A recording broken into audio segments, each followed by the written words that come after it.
विकास का जो परचम लहराया हमारे साथियों के बीच में, हमें उम्मीद है कि नई पीढ़ी और पुराने साथी उन यादगारों के साथ आगे चलेंगे। अब मैं अनुरोध करूंगा कमरेड प्रकाश से, जो हमारे पार्टी के जनरल सेक्रेटरी हैं और हमारे बीच में वो मौजूद हैं इस लोकसभा में, कि वो आए और अपना बात रखें।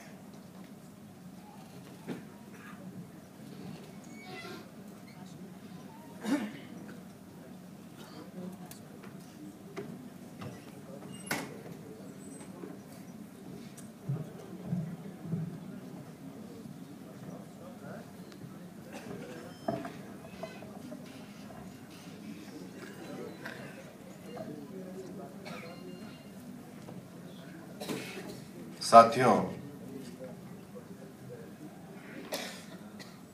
कैप्टन लक्ष्मी सहगल की जीवनी, उनके काम और उनकी जो क्रांतिकारी भूमिका रही है, वो एक अद्भुत रिकॉर्ड है। 1914 में वो पैदा हुई थी और आज हम एक पूरी सदी के बाद उनकी जीवनी के बारे में आज हम याद कर रहे हैं।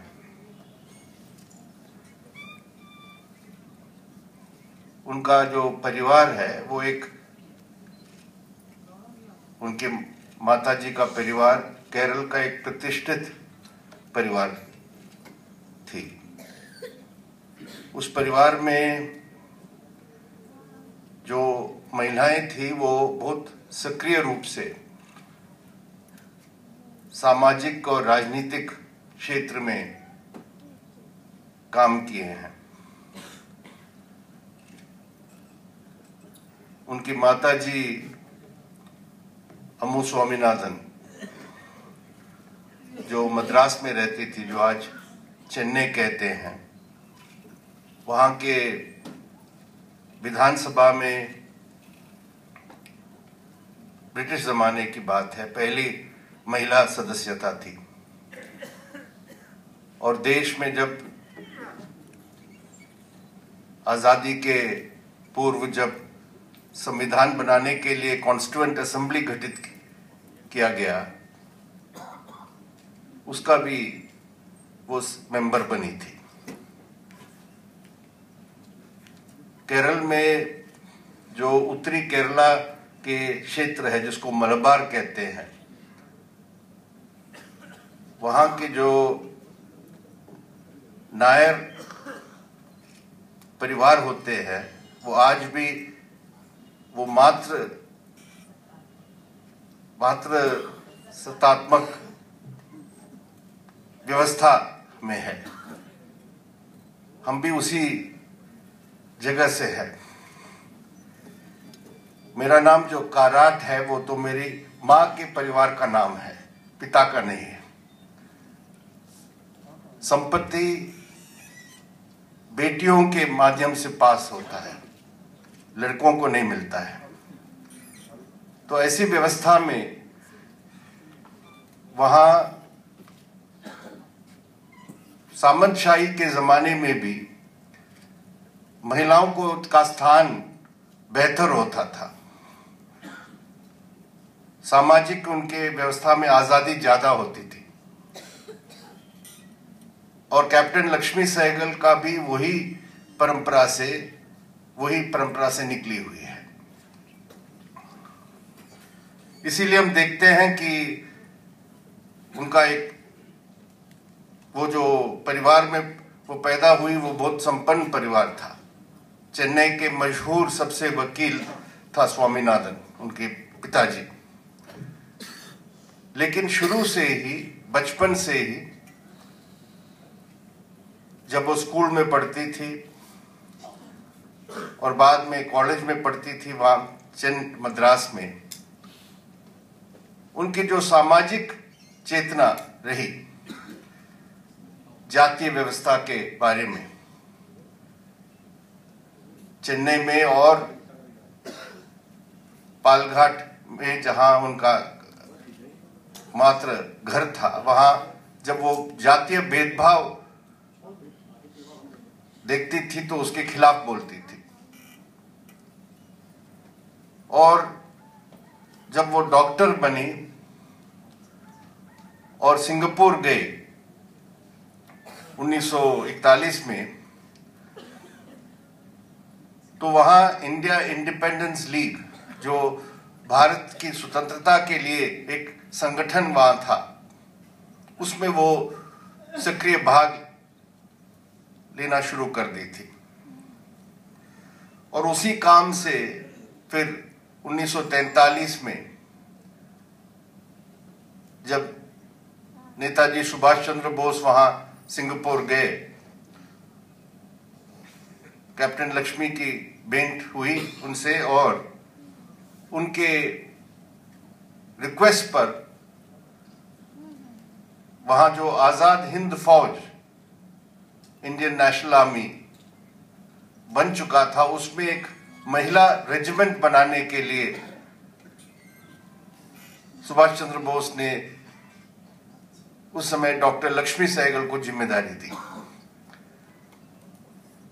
ये 1943 में जब ये महिला सिपाहियों का रेजिमेंट बना, वो एशिया में पहली बार इस तरह का मिसाल था। जापान जो सबसे विकसित एशिया के देश था उस समय, जो सबसे ज्यादा अपने साम्राज्य को बढ़ाने के लिए अपने सेना को इस्तेमाल किया उस जमाने में, सिंगापुर और बर्मा तक पहुंचा, उनके पास कोई महिलाओं का कोई इस तरह का टुकड़ी नहीं थी। चीन में भी नहीं था। चीन के कॉमिंगटांग के जो सेना उस समय था, उसमें भी इस तरह के कोई महिला सिपाहियन का गठन नहीं हुआ था। लेकिन आईएनए में, आजाद हिंद फौज में, रानी लक्ष्मी की जो भाई के नाम पर जो रेजिमेंट जो कायम हुआ और जिसका नेतृत्व कमांडर बना कैप्टन लक्ष्मी, उसकी एक खासियत यह भी थी कि ज्यादातर वो महिलाएं वहां के सिंगापुर और मलया के जो प्लांटेशन में जो महिलाएं काम करती थी, तमिल जो मजदूर गए थे, उनके परिवार की लड़कियां उसमें शामिल हुई। कॉमरेड लक्ष्मी तो तमिल बोलती थी, तो उनसे बात करने में, उनको प्रोत्साहन करने में, उसको रेजिमेंट में ले आने में वो सफल रही। और उस जमाने में 1000 से ज्यादा, 1600 मेरे ख्याल में, महिलाओं का रेजिमेंट बनना ये बहुत बड़ी बात थी। ये शुरू से ही कैप्टन लक्ष्मी की जो महिला समानता के लिए, महिलाओं के स्थान के लिए जो उनकी जो सोच रही है, उसका एक प्रैक्टिकल रिजल्ट था ये। और आईएनए में रह के झांसी रेजिमेंट के कैप्टन के रूप में काम करके, उस अनुभव से बाद में 46 में जब वो गिरफ्तार हो चुकी थी और ब्रिटिश सेना ने गिरफ्तार करके बाद में उनको यहां भेजा, वो 3 साल का जो समय काल था, उसका हिंदुस्तान में कैप्टन लक्ष्मी का नाम पूरे देश में फैल गया था। उस समय नेताजी के बाद आईएनए और नेताजी का जो नेतृत्व था, उसके बाद पूरे देश में कैप्टन लक्ष्मी का नाम था। पुरानी पीढ़ियां, उस समय की जो पीढ़ियां थी 40 और 50 के दशक में, वो हमें बताते थे कि जब कैप्टन लक्ष्मी 46 में हिंदुस्तान लौट के आई और जहां भी वो गई तो हजारों के तादाद में लोग इकट्ठे होते थे उनको स्वागत करने के लिए, उनको मिलने के लिए। तो वो जो उनके जीवन में ये चैप्टर था, उसके बाद उनके सार्वजनिक जीवन और काम खत्म नहीं होता है। हमारे देश में आजादी की लड़ाई में अलग अलग धाराएं रही है।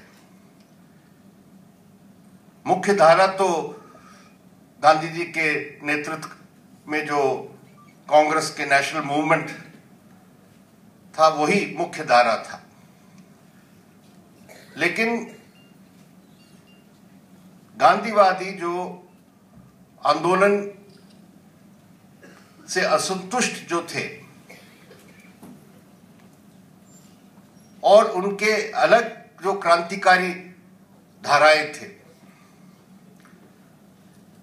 पंजाब के जो क्रांतिकारी गुट थे, जो गदरी बाबा थे, उसके बाद जो भगत सिंह और हिंदुस्तान रिपब्लिकन आर्मी के जो लोग थे, या बंगाल के जो क्रांतिकारी थे,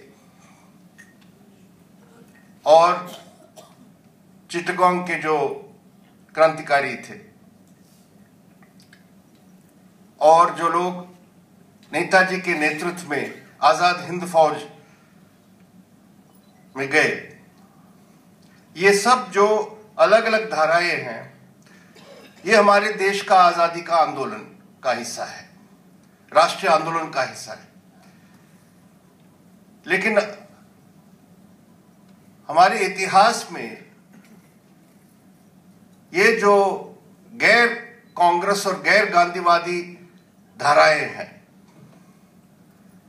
उनका जो महत्व है, उनका जो स्थान है, आज भी उसको मान्यता नहीं दिया गया पूरी तरह। ये लोग जो राष्ट्रीय संघर्ष में और आजादी की लड़ाई में जो ये विश्वास करते थे कि हमें सशस्त्र संघर्ष करना पड़ेगा ब्रिटिश राज के खिलाफ, साम्राज्यवाद के खिलाफ, उनमें से बहुत से लोग आजादी के बाद कम्युनिस्ट आंदोलन में और वामपंथी आंदोलन में शरीक हुए। पंजाब के जो गदर पार्टी के लोग थे, बब्बर अकाली थे, उसमें से बहुत से नेता पंजाब में कम्युनिस्ट पार्टी में शामिल हुए। बंगाल के तमाम क्रांतिकारी जितने भी गुटे थे, उसमें से ज्यादातर लोग जो अंडमान में थे जेल में, वहां कम्युनिस्ट इकाई बनाया और बाद में बंगाल में कम्युनिस्ट पार्टी का नेतृत्व किया। इसी तरह आईएनए में से भी जो लोग लौट के आए, आजादी के बाद हमारे देश में जिस तरह के शासन यहां बना, जिस तरह के पूंजीवादी शासक वर्ग रहे, उससे पूरी तरह डिसोल्यूशन होके वो कम्युनिस्ट पार्टी और दूसरे वामपंथी पार्टियों या धाराओं के साथ जुड़ गए। कैप्टन लक्ष्मी का कम्युनिस्ट पार्टी और इस आंदोलन में शामिल होने में कुछ देरी रही। वो कम्युनिस्ट पार्टी में आई 1971 में। 46 में लौटने के बाद